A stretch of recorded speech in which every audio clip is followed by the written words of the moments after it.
Hello, everyone, and welcome to episode 19 of the True Crime All the Time podcast.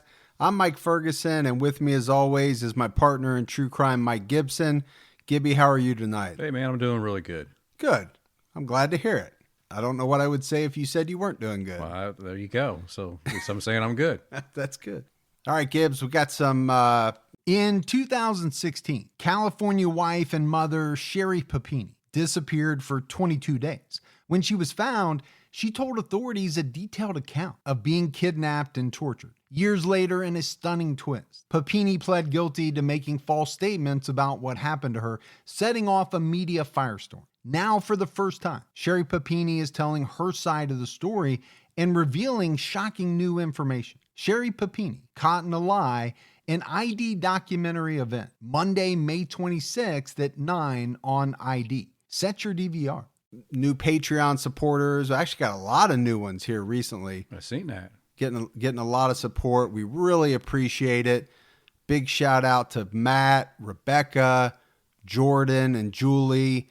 And got to give a special Gold Star supporter status shout out to Stacy. Wow. She's supporting us at our highest level, which is unbelievable. So, big thanks to everybody that has started supporting us and everybody that continues to support us. Absolutely. Thank you all. It really does help us a lot in paying for our bandwidth and our media hosting and all of that good stuff. Allows us to keep bringing you the content that you want. So, Gibbs, I think we're ready to jump in. Are you ready to tackle what I believe is basically our first cultish case? I don't even know if that's a word, but that's what I'm going with. Yeah. Yeah, it is. What gets me is this is a case that I think you've wanted to do from the very beginning. Yeah, I've had some interest in it for a while. Yeah. From the start of the podcast, you kept saying, when are we going to do this? When are we going to do this case? And that time is now. All right, so let's tell them what it is. Yeah, I've been waiting to do this one, Mike. I've been waiting to do the Chicago Ripper Crew. You doing some research on some other projects that caught my eye, and I couldn't turn away from it. So, well, it's very interesting. It's very bizarre. It is. And like I said, I think this is the first one that we've done that you would call a cult. Yes. And I've seen it mentioned a couple different ways. Chicago Rippers, Chicago Ripper Crew. Right. I think we're going with Chicago Ripper Crew. Kind of sounds good that way, I guess.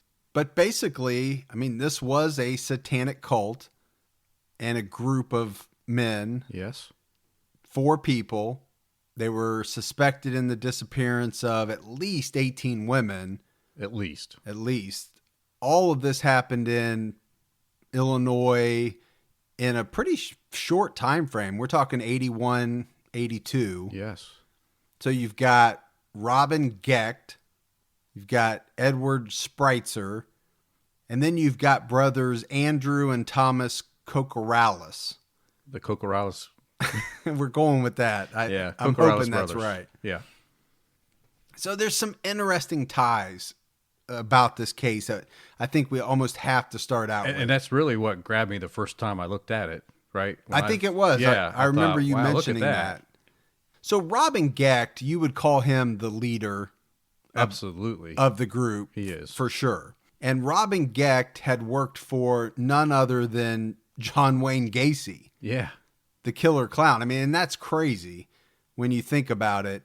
And we're going to talk about it a little bit more too. But basically what it appears is that after Gacy was arrested, and we haven't done Gacy yet, we're kind of saving him because he's definitely a big timer. But so after Gacy's arrested, Robin Gecht, it's almost like he formed his own gang or cult. It is like that, yeah. With these 3 other guys.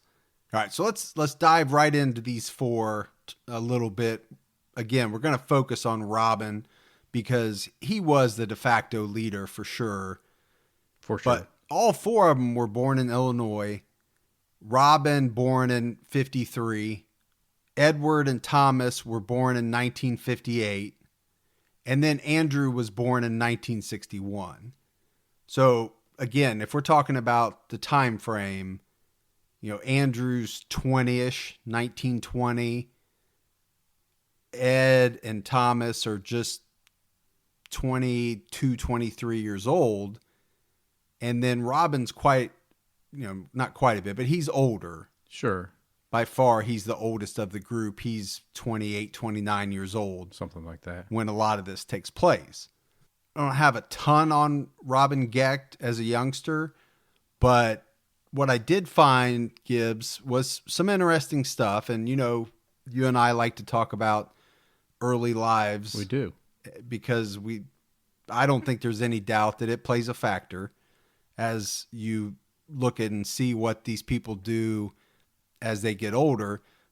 As a youngster, Robin was accused of molesting his own younger sister.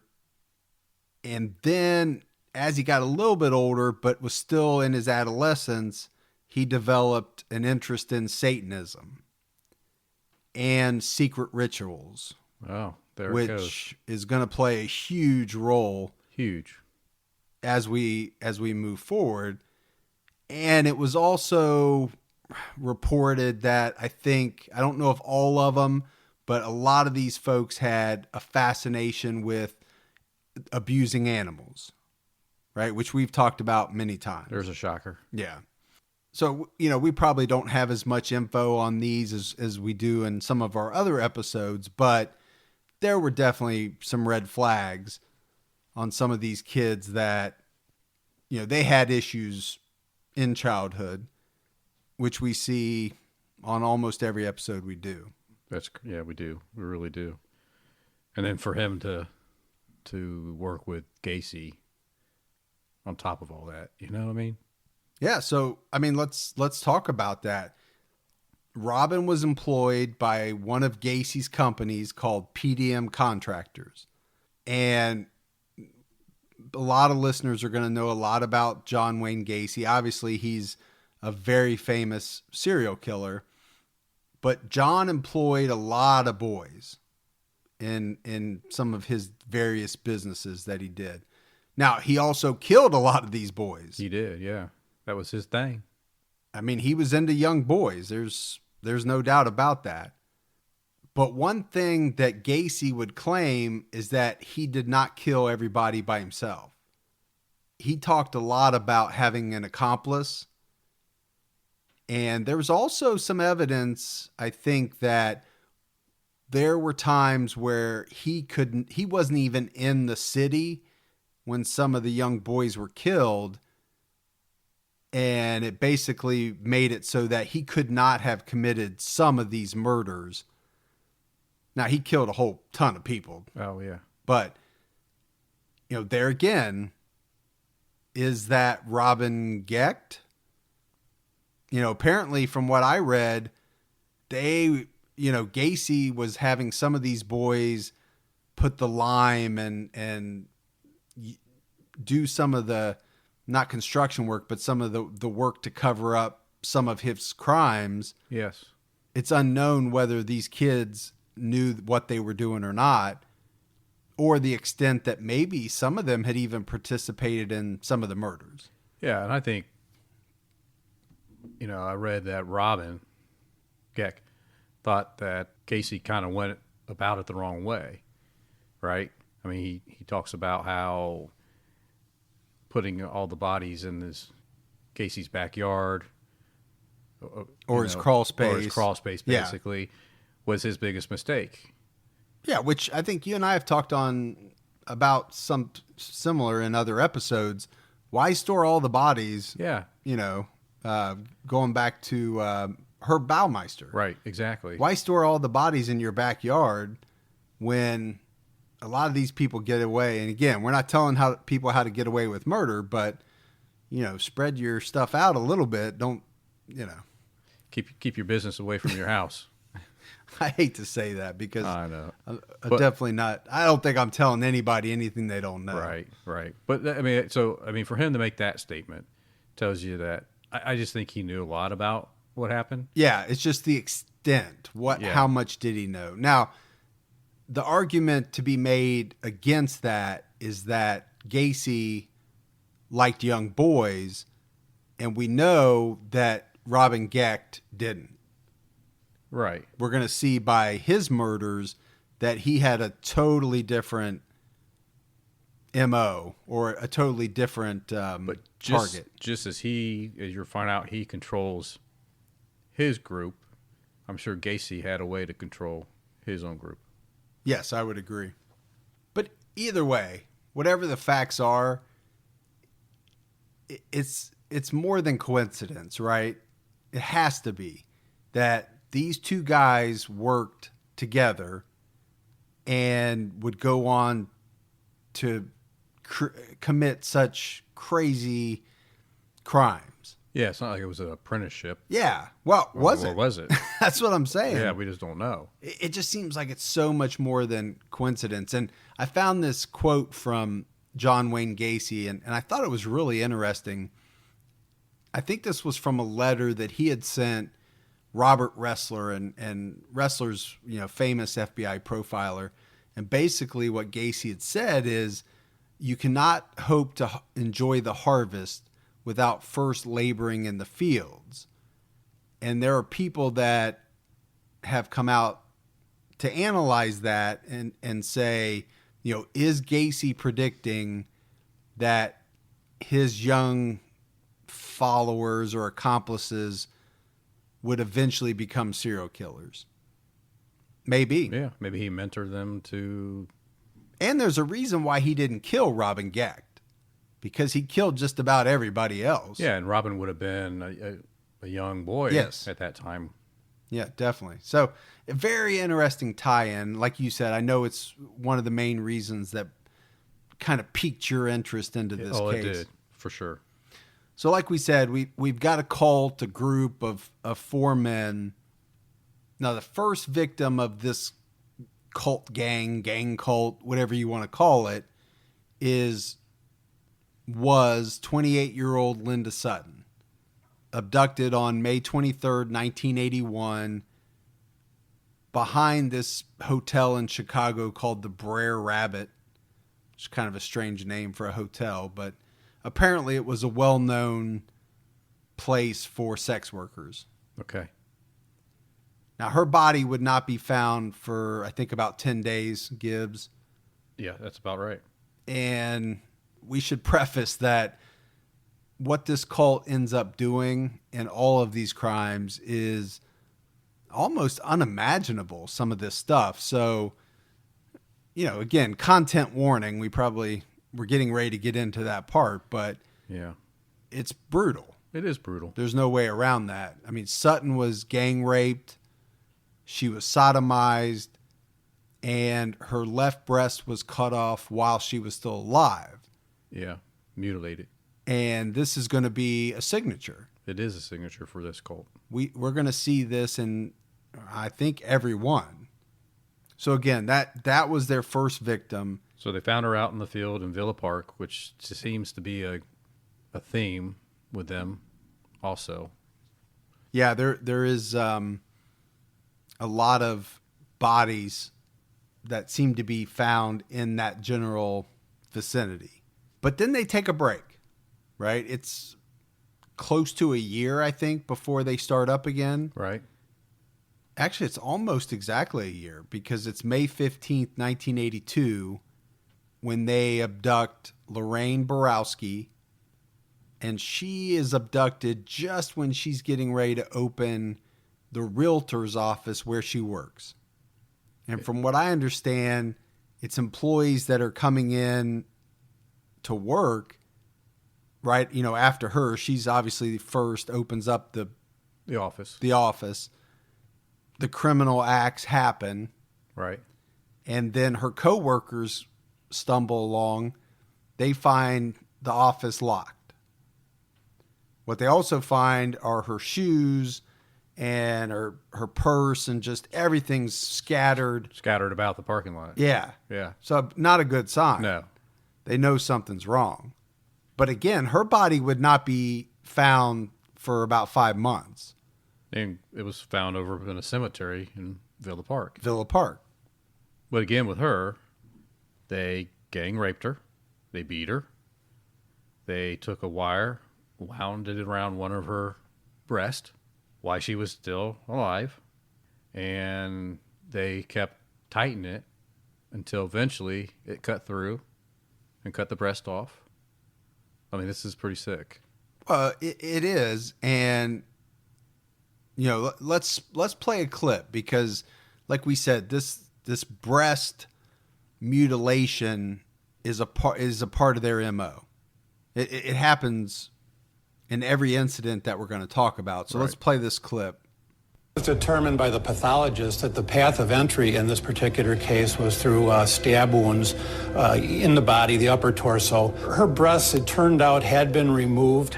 We would have no clue what removing a breast would mean. You don't think about people actually intentionally removing someone's breast. There are 3 reasons why someone might remove a body part. One is it's a paraphilia, which is a deviant sexual practice to somebody gets aroused by unusual objects or activities. The other can be symbolic in that they're removing a body part that's representative of a female, for example, in order to then do something with it that will empower them. And the third one would be as a memento or a souvenir from the murder. If you see a lot of brutality that's ante-mortem, they want that person to suffer. They want to humiliate that victim before they actually kill them. So that's an added component to the fantasy. They want that person to understand psychologically that they're going to get battered and bludgeoned and hurt. There's going to be a lot of pain before they're murdered. This is a person who's usually angry, probably has been humiliated somewhere along their life. Forcing a victim to take drugs is one way to keep them from screaming. Also to keep them pliant and easy to control, so you can keep them stationary and perform something like using a piano wire to slice off a breast. He probably tried different things and looked at different possible weapons before he settled on the wire.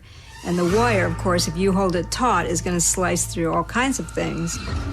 And it's going to be a weapon that isn't going to be obvious should somebody come into his home to do a search. Who's going to think a piano wire is what was used?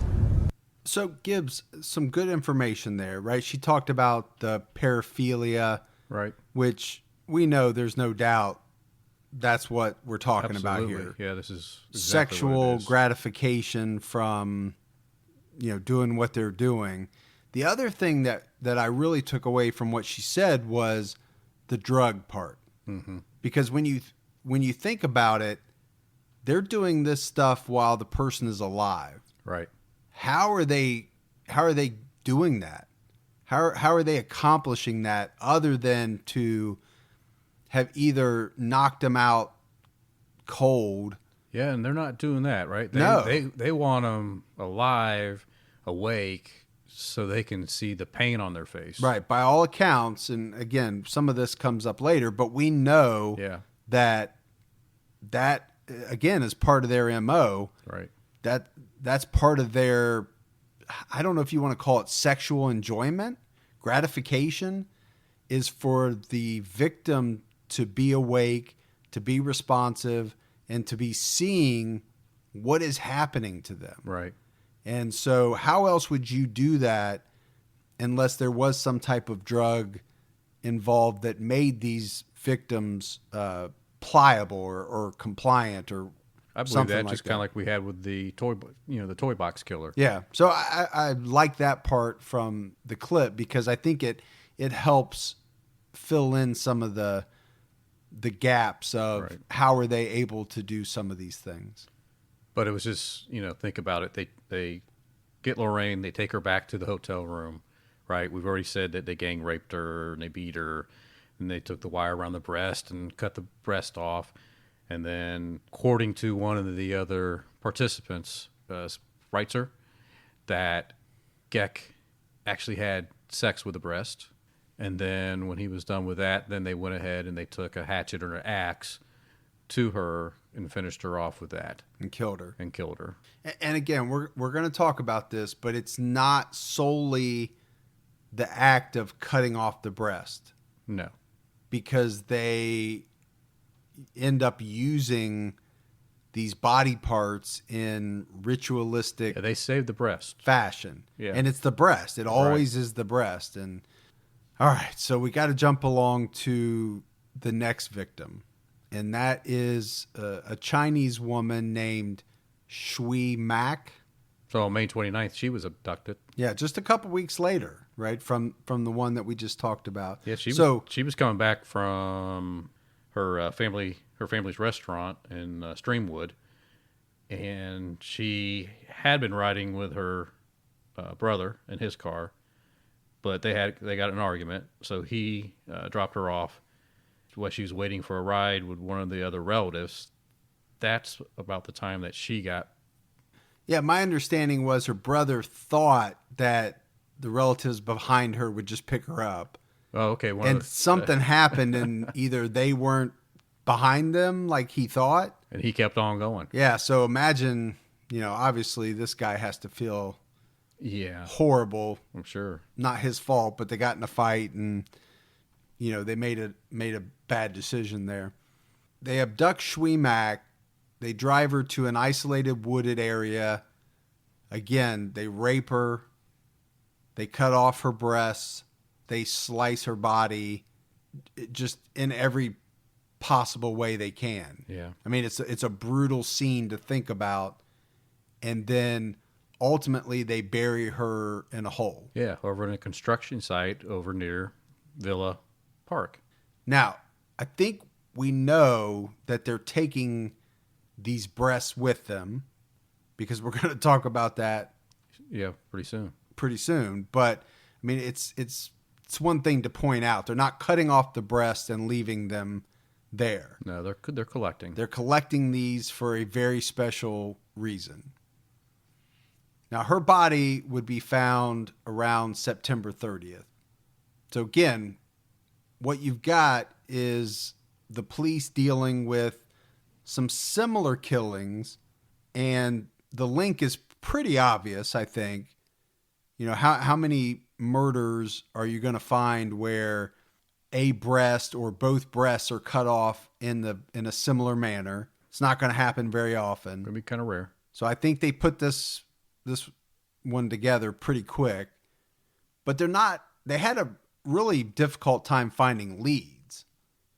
But that tide turns a little bit, Gibbs, when the next victim comes into play. Yeah, about 2 weeks later. And this woman's name was Angel York, or I should say is Angel York, because she survives. Yes. And she's able to report that two men using a red van abducted her, held her inside the van with handcuffs, and they raped and tortured her. Now, what else did they do? They force her to use a large knife to cut her own breast. Yeah. How sick is that? So they've gone from doing the cutting themselves to forcing their victim, almost like in a movie Saw, if you've seen that. Right. Pretty disturbing. Yeah. I don't know how you get somebody to do something like that unless it's just complete threat of, if you don't do this, I'll kill you. Or, it has to be, because that pain, you would think, has to be excruciating. You would think. So it was said, Gibbs, that this act of her cutting her breast drove the men crazy. Yeah. Yeah, I think when we mean crazy, I think like lustfully. Yeah, it was a turn on. Yeah, which I'm not seeing it, but again, I don't think our minds are working like theirs were working at this point. But one of the guys ends up cutting her some more, and then he masturbates into one of the open wounds. He does, yeah. It's sick. Well, it is sick. And then he closes the wound with duct tape. Yeah. And they dump her out on the street. So again, I'm not sure why that is. Why they killed, the first victims. And then they did this to her. I don't know if they thought she was dead when they dumped her. I'm thinking maybe that's what they thought. Okay. So this was in June of 1982. And she's able, obviously, to report to police what she saw. She's able to give some type of descriptions of the individuals involved. but it's not enough at this point to really lead them to any of the cult Chicago Rippers. Yeah, we'll say. not enough information. No. True Crime All the Time is sponsored by BetterHelp. You know, folks, therapy can feel like a big investment, but let's think about the state of your mind. It's just as important as your physical health. Traditional in-person therapy can cost anywhere from $100 to $250 per session, which adds up really fast. But with BetterHelp Online Therapy, you can save, on average, up to 50% per session. With BetterHelp, you pay a flat fee for weekly sessions, saving you big on cost and time. And you get quality care at a price that makes sense and can help you with anything from anxiety to everyday stress. Your mental health is worth it, and now it's within reach. I've used the BetterHelp service for years, and I love the fact that, I can connect with a therapist in a comfortable spot in my home on my laptop. With over 30,000 therapists, BetterHelp is the world's largest online therapy platform, having served over 5 million people globally. Your well-being is worth it. Visit BetterHelp.com/TCAT today to get 10% off your first month. That's BetterHelp, HELP.com/TCATT. Even the smallest step forward can make a big difference in your financial future. When you open a Chime checking account, you're one step closer to a better financial future with no maintenance fees, fee-free overdraft up to $200, or getting paid up to 2 days early with direct deposit. Making progress has never been easier. I think we've all been in that position where we've had an overdraft. Well, with Chime, you can overdraft up to $200 with no fees. That's amazing. And they have over 50,000 fee-free ATMs. Make progress towards a better financial future with Chime. Open your account in 2 minutes at chime.com/TCAT. That's chime.com/TCATT. Chime feels like progress. Banking services and debit card provided by the Bancorp Bank N.A. or Stride Bank N.A., members FDIC. Spot me eligibility requirements and overdraft limits apply. Fees apply at out-of-network ATMs. MyPay eligibility requirements apply. Credit limits range from $20 to $500.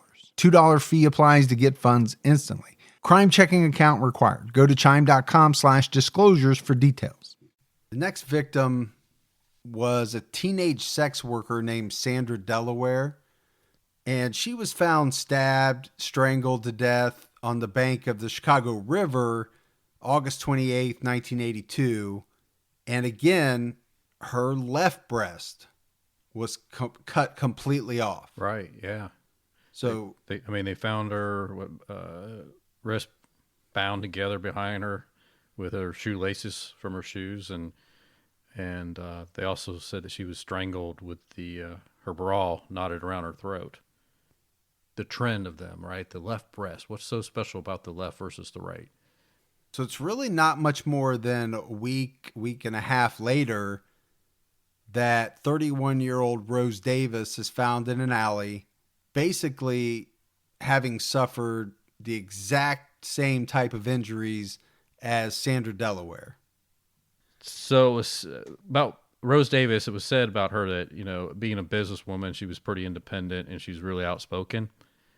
And to the point that she was also pretty tough, that she would be hard for them to grab it. She would put up a fight. I did read that. Yeah. Her friends all said that she would not have gone quietly. Let's put it that way. Yeah, exactly. When they did find the body, they found a black sock that was tied around her neck. Of course, her clothing was a disarray. And then that she was found in a pool of dried blood that was underneath her, anal cavity. So we know that most likely she was raped. And then her face was crushed beyond recognition. Found her in the alley, and she had deep cuts across her breast and also in her abdomen. There was a bunch of puncture wounds. Pretty brutal. Yeah. She suffered for sure. But again, these guys, they're not showing any mercy. No. They're killing in very, very vicious, brutal ways.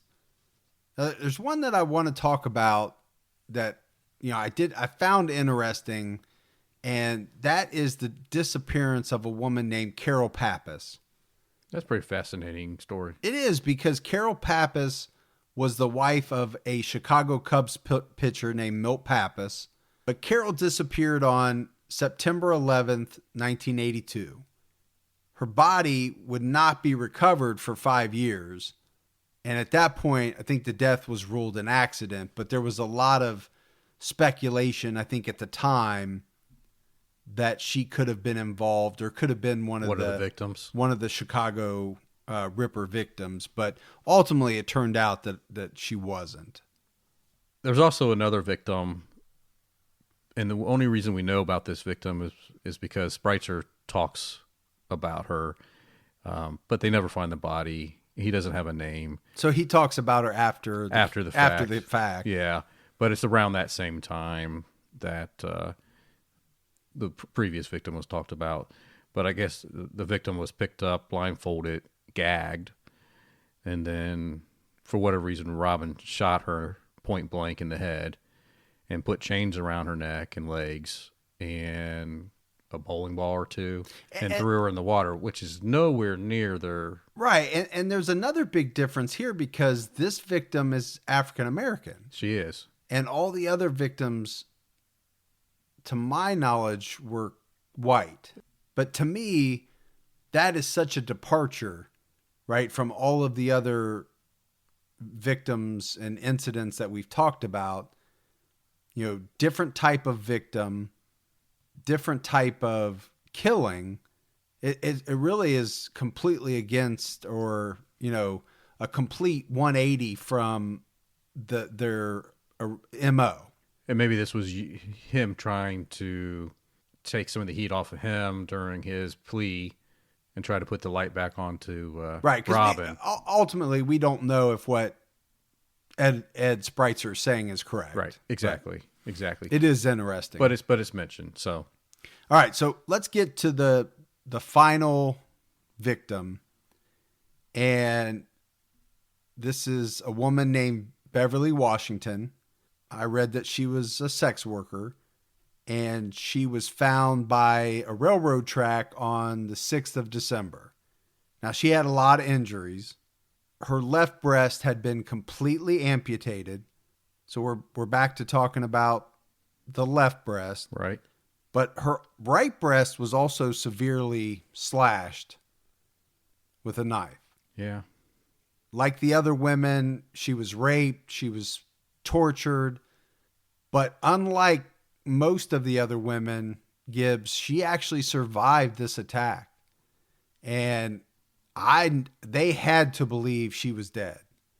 Oh, I believe that they did. With what they had done to her, I think they dumped her body. She was naked.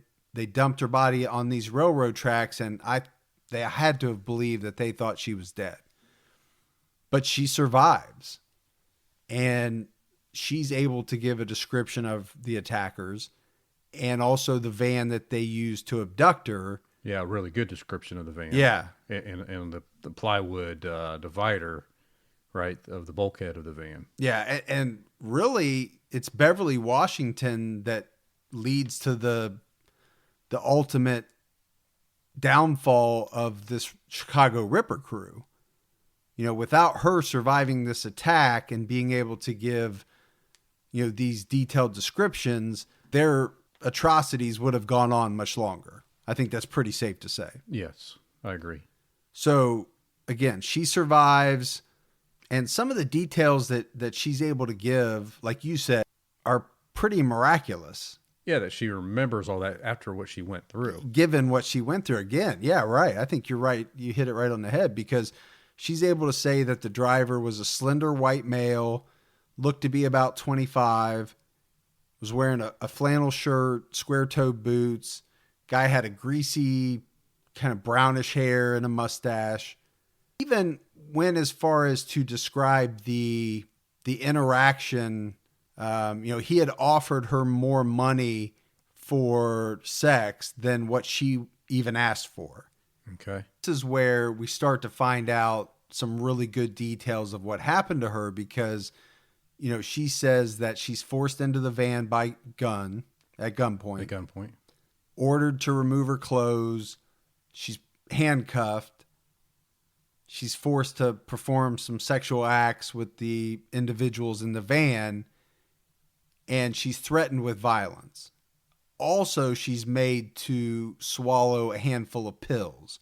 And I think that's where, getting back to the woman that talked about drugging these people, Right. That's some great information, because it leads back to what you and I were talking about. How in the world would they get some of these women to do what they get them to do, or to even be compliant? And that's not even the right word. To even not put up what would have to be a vicious struggle. Yeah. And I think it's done by these drugs. It has to be. Yeah, exactly. It keeps them immobilized. So she's at the hospital. Like we said, she survives. They save her. She's able to give all these details.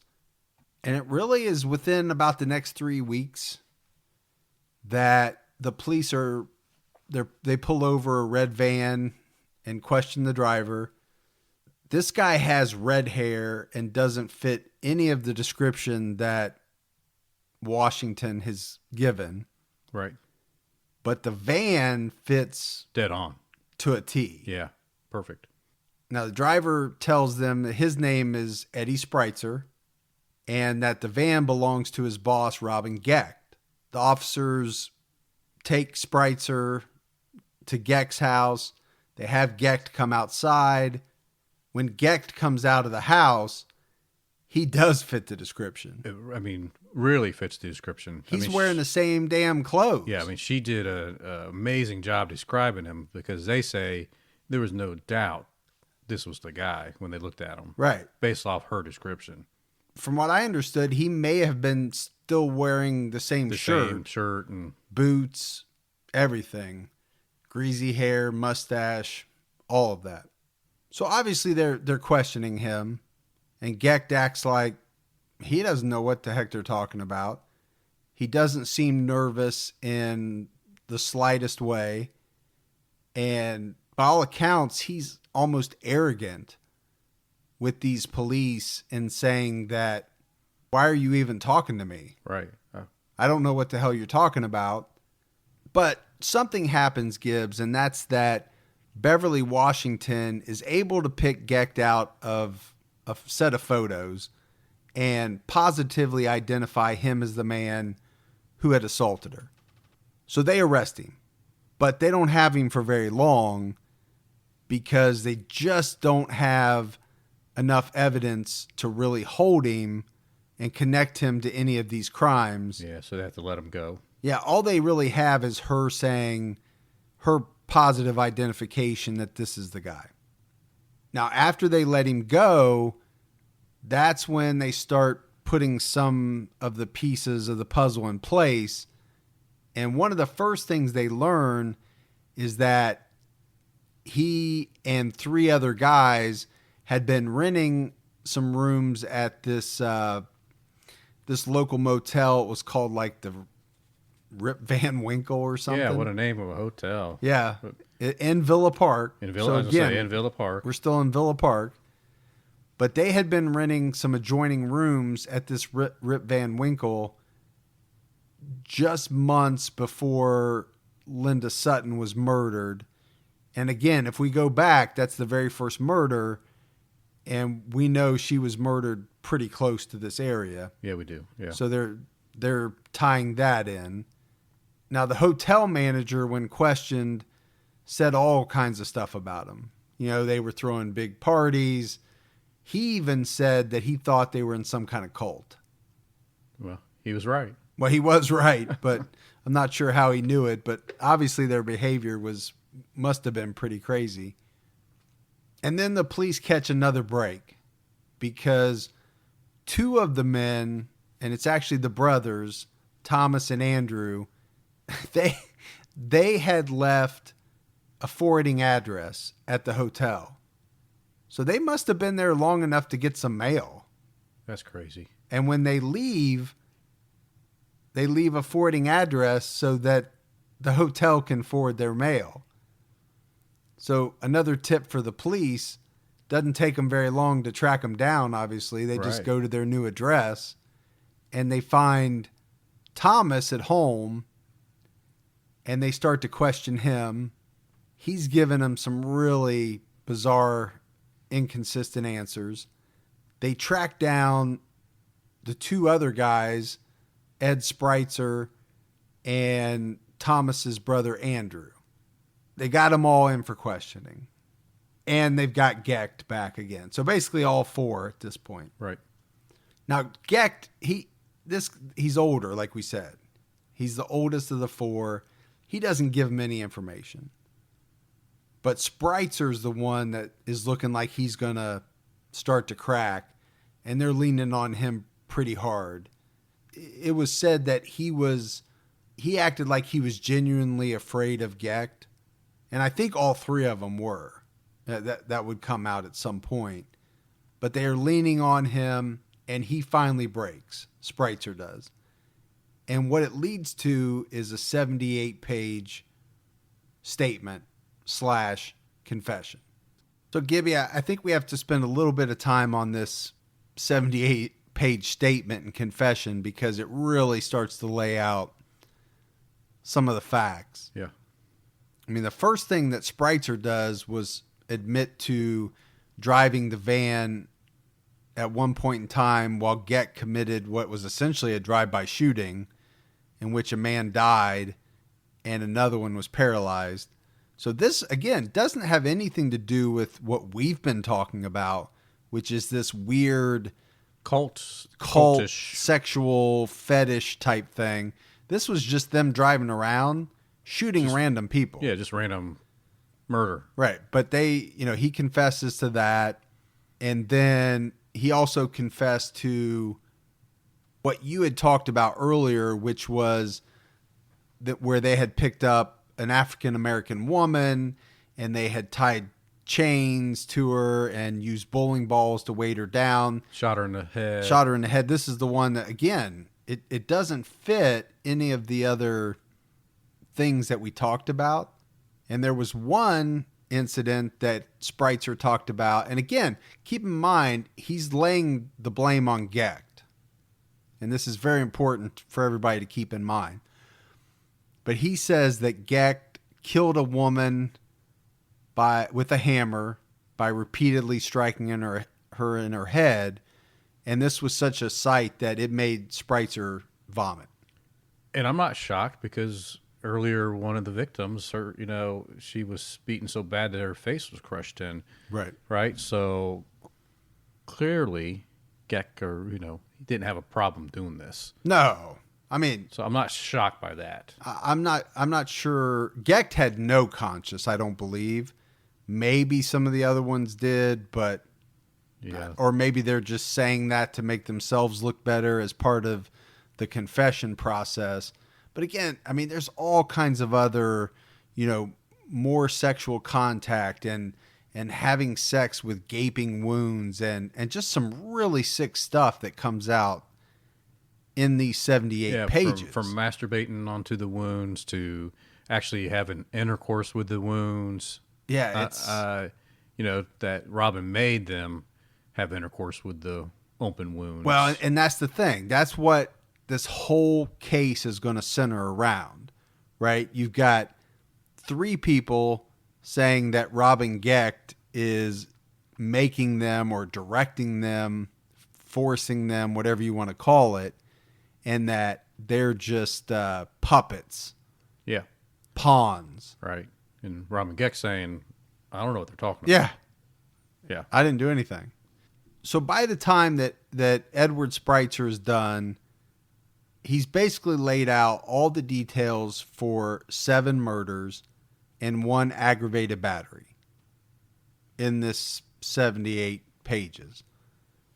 I don't know why it took 78 pages, but It's a manifesto. yeah, that seems like a lot to get through there. But so now they got to take this information and they got to work on Robin Gecht. So they get a bunch of photographs of these known victims. They throw them on the table in front of Gecht. He looks at them, no emotion, denies knowing any of these women. Doesn't know who they are. Has never had anything to do with these women. And Gecht knows at this point that Spreitzer has implicated him. But he doesn't waver, not one bit. He's not even close to cracking. And at one point, I think they even take Gecht to where he can see Spreitzer. I don't know how they accomplish this, but they can see him so Gecht knows for sure that, hey, Spreitzer's working with us. He's talking to these guys right now. He's giving them all the information. Yeah. This is your turn to give us information. Maybe we can make a better deal with you versus him. Yeah, it doesn't have any effect on Gecht. Yeah. But what it does is it has a very weird effect on Spreitzer, because obviously Spreitzer can see him too. It's not a one-way mirror, right? They can see each other. Yeah.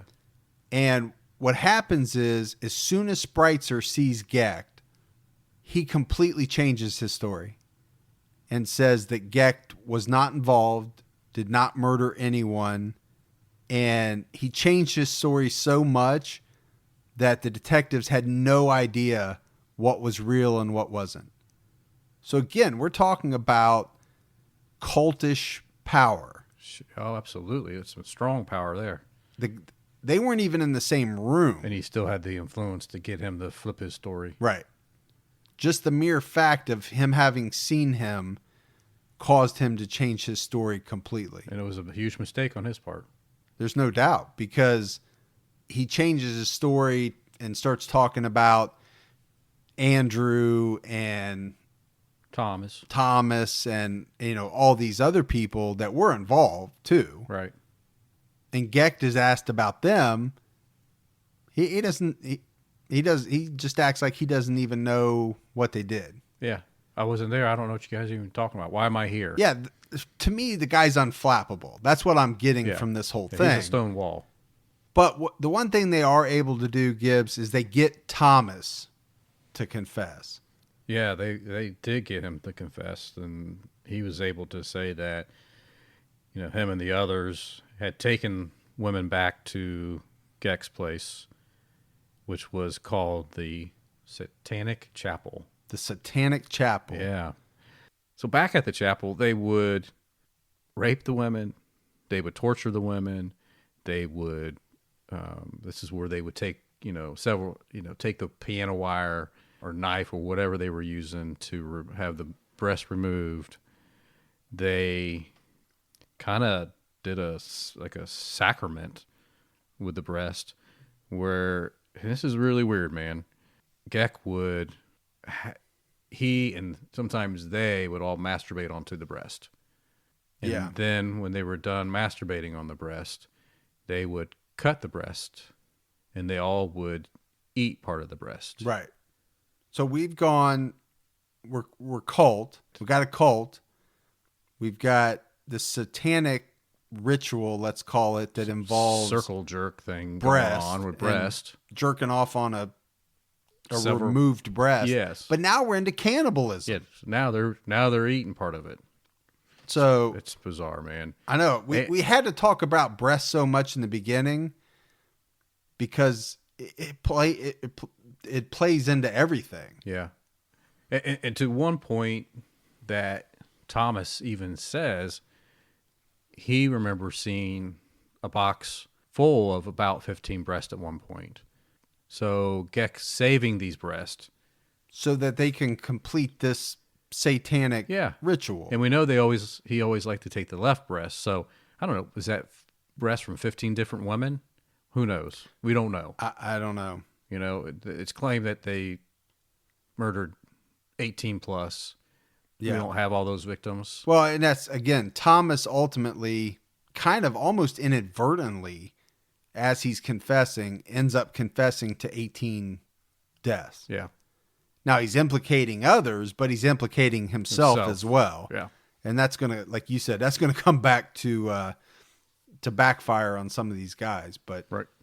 You know, my wife and I do a lot of shopping online, and we always use Rakuten. Rakuten is the smartest way to save money when you shop because you earn cash back at over 3,500 stores. We're talking fashion, beauty, electronics, home essentials, travel, dining, concert tickets, and more. Your favorite stores like Macy's, Nike, Sephora, Dyson, and Lowe's. And that's just to name a few. Pay Rakuten to send them shoppers. And Rakuten then passes on a part of that payment to its members as cashback. Cashback is deposited directly into your PayPal account, or Rakuten can send you a check. You can even maximize your savings by stacking cash back on top of other deals, like store sales and coupons. You're already shopping at your favorite stores. Why not save while you're doing it? It really is a no-brainer. Membership is free, and it's easy to sign up. Get the Rakuten app now and join the 17 million members who are already saving. Cashback rates change daily. See Rakuten.com for details. That's Rakuten. Your cash back really adds up. Hey folks, see if you've ever had this problem. You're trying to eat a little healthier, but you're in the grocery store aisle, you're looking at packaging, nutrition labels, and they're so confusing, you don't know what's good for you and what's not. Well, this is why I love Thrive Market, my go-to online grocery store for getting all of my healthy essentials delivered, and I don't even have to leave my couch. Finding better options for the whole family is easy with Thrive Market's Healthy Swap Scanner. Just scan a product and it instantly recommends healthier swaps. This is how my wife and I found our new favorite snack, IQ bars. Sometimes I eat one in the morning with my coffee, sometimes just later on in between meals. They also have so many on-site filters that make it simple to shop by the needs of everyone in the family. Maybe you have someone who needs gluten-free food, somebody that has a peanut allergy. Well, no more scouring ingredient labels when you can just filter it all on Thrive Market. My wife and I often use the high protein filter to stock up on things like Sieti chips. Ready to make the switch? Go to thrivemarket.com/TCAT for 30% off your first order, plus a free $60 gift. That's THRIVE market.com/TCATT. thrivemarket.com/TCAT. You know, one of the ones that I really had a hard time with, you know, we talked about Sandra Delaware. And one of the things that Thomas confesses to is shoving a large rock into her mouth so that she could not scream, and raping her with a wine bottle. I mean, and the autopsy confirmed all these details. So Yeah, brutal. they knew that he was not making this stuff up, but the crimes that these four committed against women are just atrocious. Now, I do want to play another clip that talks about the breast ritual because, again, it's central to this case. They would go up into Robin Geck's little attic, and they would kneel around the table, and Robin would chant whatever chant he wanted to sort of ritualize the scene, to give it a semi-religious significance. They would then masturbate into this breast and then cut it into pieces and eat it. A little bit of what you already talked about, but Yeah. I like the fact that there was chanting in the background. Makes it sound not that this case needs to sound more eerie or ominous than it really is, but I mean this one's bad. And they talk about that in the you know, when the detectives take the statements and stuff. If he talks about how he read sometimes some statements or chants like from a Bible, or not really the Bible, but from some readings that he had, his cult readings, and he Some type of satanic. Yeah, and he would chant those as they did different things, different torture, different the masturbation, the sex, all that kind of stuff. One thing we haven't talked about is apparently Tommy had a pretty low IQ. I read that he was even labeled as like slow-witted, and I think I saw where it could have been as low as like 76, which I feel bad because you're at 78. You're 78, Yeah. so yeah, I shouldn't have said that. Yeah. Man, I really made you feel bad, but Well, now you know. But anyway, you know, Yeah. I don't think they had a hard time getting Tommy to confess, but they also had, like we said, they had autopsy, they had all these other details to back up and to match what he was saying. So it wasn't like some of these stories you hear where detectives are coercing somebody with a lower IQ into saying what they want them to say. Right. I think he basically said the truth because they were able to back that up. But so Gibbs, really getting back to the satanic part of this, you've got Robin Gecht, who's the leader. You've got three guys that essentially joined a cult. And, if you remember back to the 80s, this is the time of satanic panic. If you remember, there was a lot of things back there then where parents were saying, coming out against the rock music. And, Oh, yeah. Black Sabbath. Yeah. I shouldn't say rock music. I should say heavy metal. Heavy metal. Makes me sound like I'm from the 50s. Yeah. This damn rock music shaking their hips.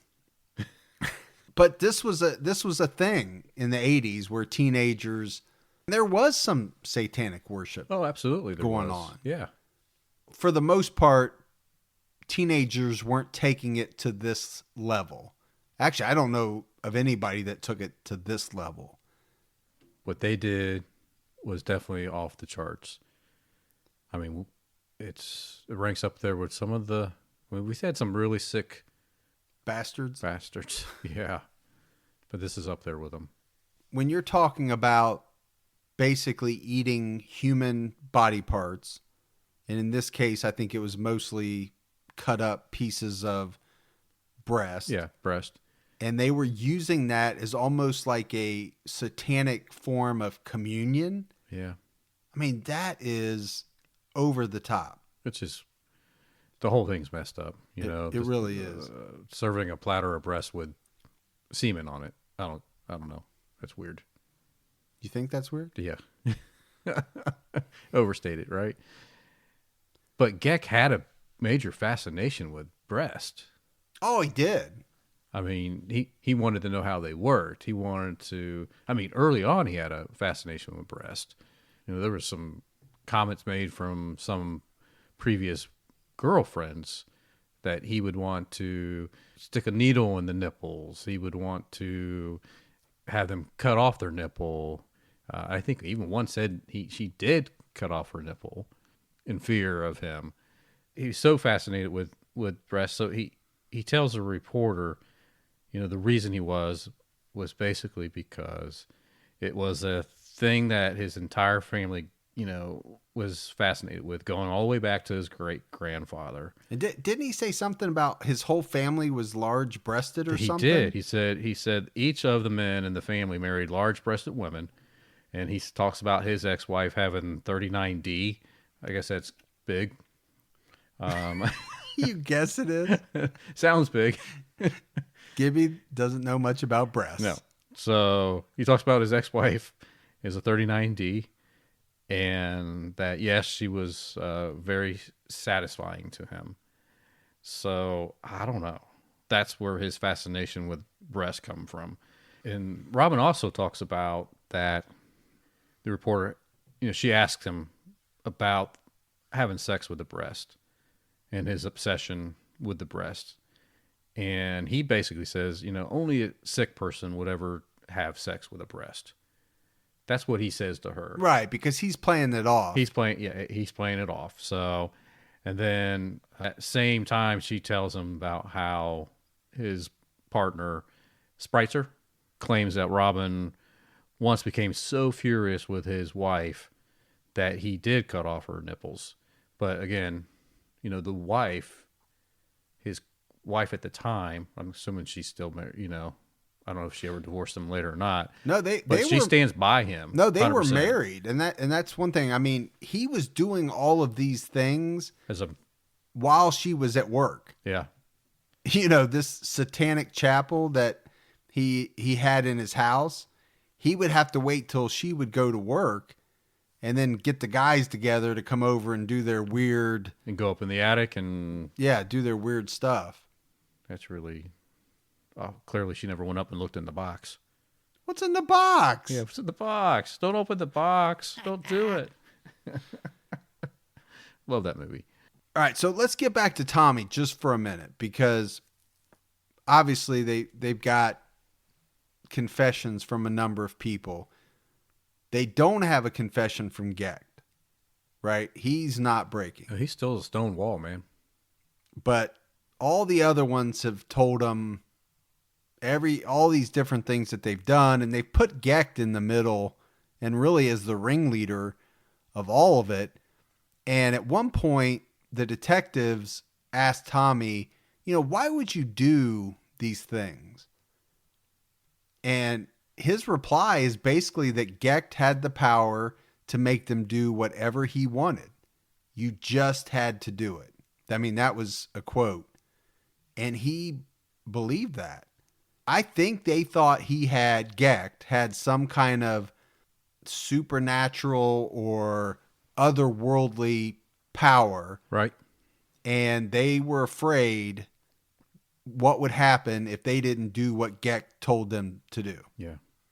So the two brothers, Spritzer, they've all laid out everything that happened. Gecht's not saying anything, looking, still innocent in his mind. But either way, I mean, at this point, they're held. Yeah. They're being held on $1 million bond on a whole host of charges. So at this point, there's a series of trials, right? They all go on trial. Thomas is convicted of murder, but he only gets life. And one of the reasons is because he confessed early on. So I think they looked at him as being very cooperative, and they took that into account. Now, something happened, though, after that, and his life sentence was commuted, and he's actually scheduled to be released later this year. Yeah. How about that? That's I crazy. think September. Yeah. Maybe he'll listen to this and tell you what he thinks about it. Why are you always wanting people to listen to this and reach out to me? I just want to see if they ever do. Why don't you reach out to Gibby? No. And tell him Just remember, Gibby's got a K-bar. tell him how you feel about it. Now, Gecht was tried, and they never got him on murder. They could never pin a single murder on him, even with all the confessions, all the testimony. Now, he got 120 years. So that was good. That was good, but it was basically the only thing he was convicted for was the attempted murder and rape of Beverly Washington. And obviously she's the one that survived and ultimately put him away.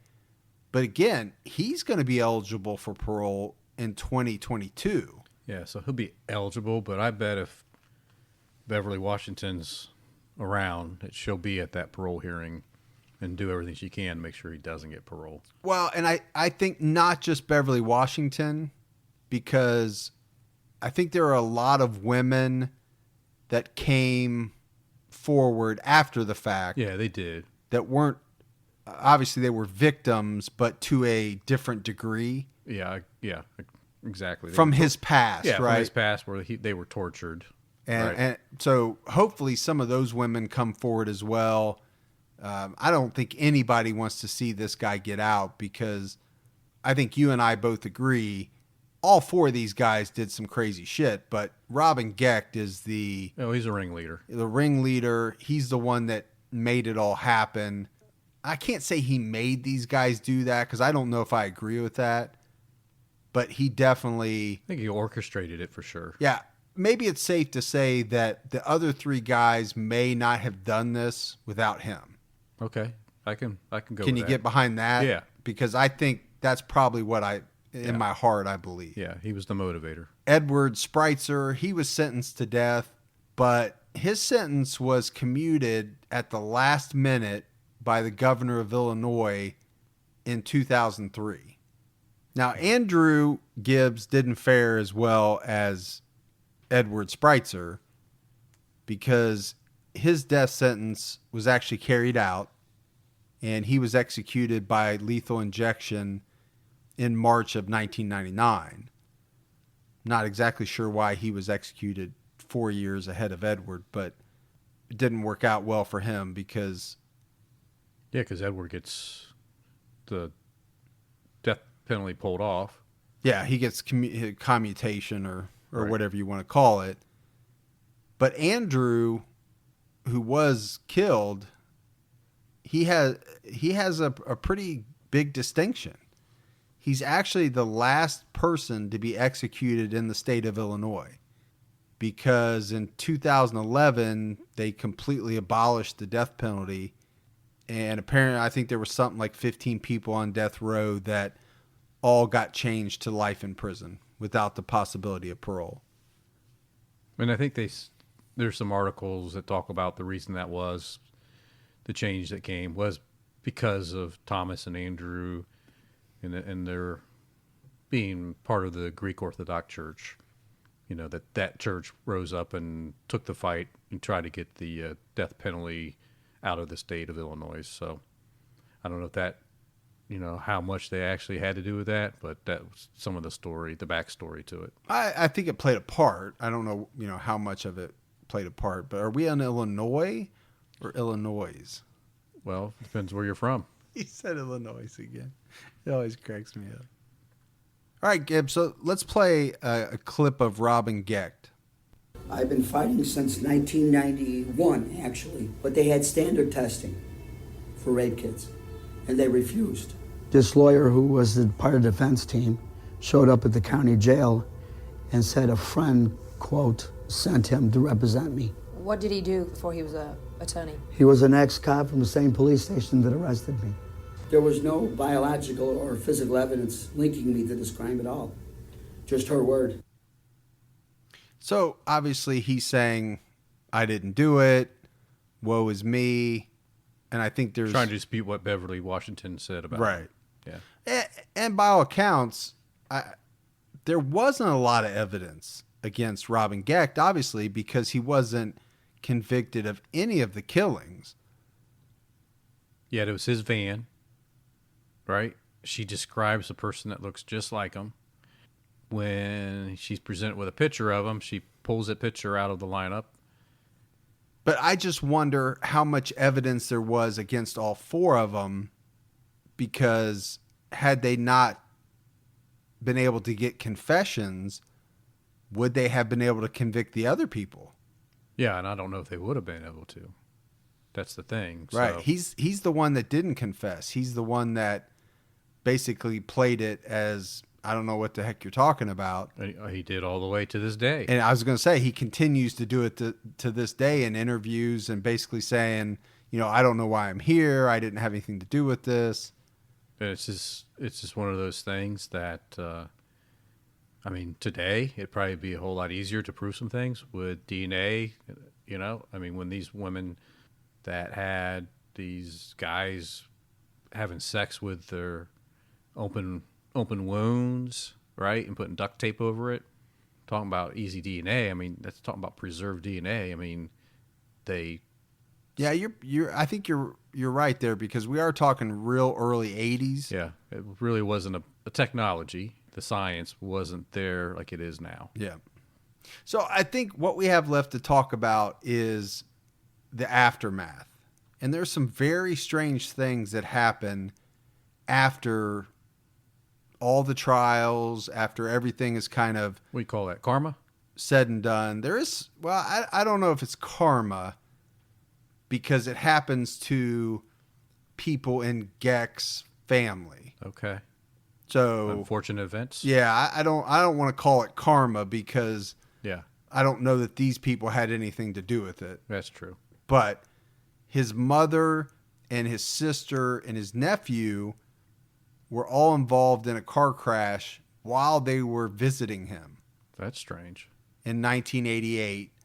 And basically what happened is they got sandwiched between two semi-trucks somehow in a traffic jam. Maybe he uses satanic cult powers. Maybe he wasn't happy with them. I don't know. It's really strange.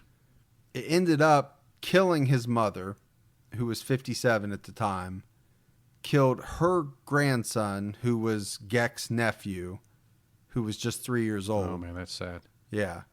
Geck's sister, Rochelle, was the one driving the car.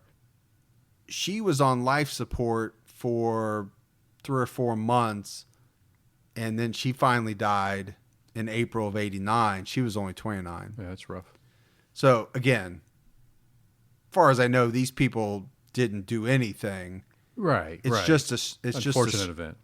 kind of a strange story after the fact Right. that happened to his family. But it doesn't stop there, because in March of 99, Geck's son, David, along with 2 other guys, they actually shoot somebody, and they get charged with first-degree murder. And this one is a little different than the car crash. His son actually kind of ambushed a guy, similar to the way that maybe Robin Geck ambushed some of these women. He attacked this guy from behind. By all accounts, it was unprovoked, and they thought it was gang related. But there again, does that have something to do with the DNA? Yeah, the way he was raised, the way that, who knows? Yeah, I don't know. Nature, nurture, we talk about that from time to time. Yeah, we do. I can't imagine that David was raised very well. So did he get prison time? Yeah, he did. You know, he was only 18, Okay. but he was tried as an adult, and he was found guilty of first-degree murder. He's actually serving a 45-year prison term in Pontiac, Illinois. So he didn't get to reunite with his dad at the prisons together? No, they're at different correctional centers. So no father-son time. No father-son bonding time. Yeah. But that's it. That's the story of the Chicago Ripper crew. You know, again, I don't know that any of the ones we do are more gruesome, but there's different facets, and they all have their different ways of being gruesome. But this one was rough. It was rough. And like we said, and Geck still says he's innocent. He made the statement that I don't only face the injustice, but the nightmares that follow. You have no idea the pain and the hurt that I face and feel every single day I sit here and lose hope. I'm not an angel, but I never intentionally hurt anyone unless it was to protect myself or my family. I can never live with killing or knowing I was responsible for taking one's life. That's what he says. Yeah, and I don't buy it at all. Yeah. I mean, there's too much evidence. Why would these 3 people say all of these things that match up with actual autopsy and real data? Yeah. And right? and a victim's statement. Yeah, there's just way too much here. I know there wasn't enough to convict him of the murders, but my gut is telling me that there's no doubt he's involved. He's the ringleader, and he's exactly where he needs to be. Now, one thing is, and I have one more clip to play because it's an interesting clip. Because I think we talked about the fact that there was at least 18 women that were probably linked in some way to the Chicago Ripper crew. But the question is, how many more could there be? There could be fields out there somewhere with some woman's body in it that we will never know about. There simply was no way there was not even any way for them to remember all of the women that they had killed. So it absolutely is my belief that there are more victims out there.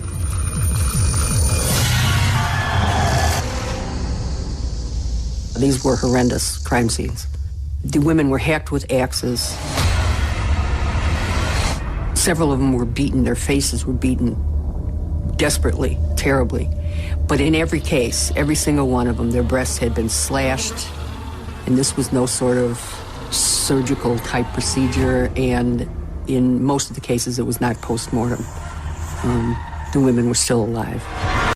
A little clip there to leave you with, but the main thing I took, Gibbs, is the beginning part where, you know, really, if you think about it, how many more people are out there? And we could say that in a lot of these cases. Oh, absolutely. Because, you know, these perpetrators get caught for a certain number. They get things pinned on them. But you know that doesn't mean they're telling the whole truth. And it definitely doesn't mean that the police are able to figure out everything that's attached with them. No, they could never do that. And that's, that's the one thing that I kind of think about sometimes is, you know, just how many of these unsolved are tied to the serial killers that we talk about. Well, sure, because a lot of times you hear people tie in Gacy, people tie in these other well-known serial killers that it was probably them, or they actually look in to see if it was them, right? Because they could have been, they were in the area. Yeah, right. I mean, how many times, I know that you're really familiar with the Zodiac. Zodiac was, you know, used in a lot of different unsolved that it could have been the Zodiac. Sure. You know? And there's no doubt. So it's easy to pin things on others if you don't know. So. Again, assume everybody's a serial killer. I do. Look out for yourself. How I drive around now. So, all right, everyone. That's it for this episode. Definitely make sure you check out True Crime All the Time Unsolved if you haven't yet. And if you like this show, please make sure you go out, give us a 5-star rating on iTunes. It really helps the show and helps other people find us. So for Mike and Gibby, this has been True Crime All the Time. Stay safe and keep your own time ticking.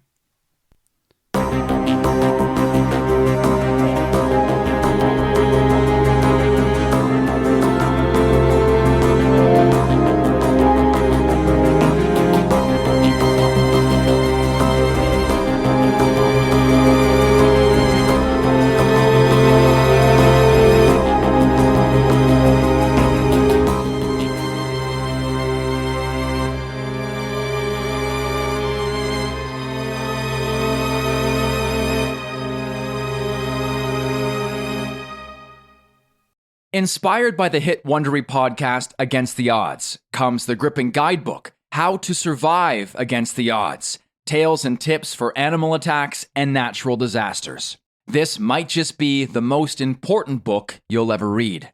Go inside life or death situations where everyday people survived nature's most extreme scenarios, and learn how you can too. In these tales, you'll hear about the grit, willpower, and know-how needed to endure shipwrecks, alligator attacks, earthquakes, and more. You'll learn from experts, including top doctors, about what happens to your body and mind in life-threatening situations. Plus, important tips on what to do, and equally important, what not to do when faced with a situation that is truly against the odds. Go to survivalguidebook.com to pre-order How to Survive Against the Odds today and get the perfect gift in time for graduation and Father's Day.